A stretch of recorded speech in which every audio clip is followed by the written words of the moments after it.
Dark web ইন্টারনেটের এমন এক রহস্যময় অংশ যা সাধারণ ব্রাউজার যেমন গুগল ক্রোম বা সাফারি দিয়ে খুঁজে পাওয়া যায় না।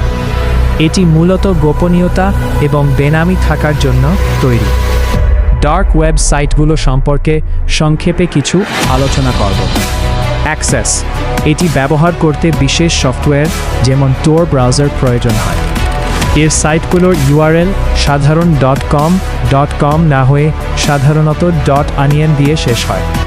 ভালো দিক, অনেক সময় সাংবাদিক, হুইসেলব্লোয়ার বা রাজনৈতিক কর্মীরা নিজেদের পরিচয় গোপন রেখে তথ্য আদান প্রদান করতে এটি ব্যবহার করেন। বাক স্বাধীনতা রক্ষার জন্য এটি একটি শক্তিশালী মাধ্যম হতে পারে। অন্ধকার দিক, এর বেনামি সুবিধার কারণে এখানে প্রচুর অবৈধ কর্মকাণ্ড চলে, যেমন মাদক কেনাবেচা, হ্যাকিং সার্ভিস, জাল নথি তৈরি এবং সাইবার অপরাধের বাজার মার্কেটপ্লেসেস। নিরাপত্তা ঝুঁকি, সাধারণ ব্যবহারকারীদের জন্য ডার্ক ওয়েব বেশ বিপজ্জনক। এখানে ম্যালওয়্যার, ফিশিং এবং স্ক্যামার ঝুঁকি অনেক বেশি।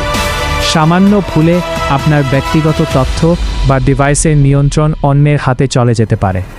সতর্কবার্তা, কৌতূহলবশত ডার্ক ওয়েবে প্রবেশ করা আপনার সাইবার নিরাপত্তার জন্য বড় ঝুঁকি হতে পারে।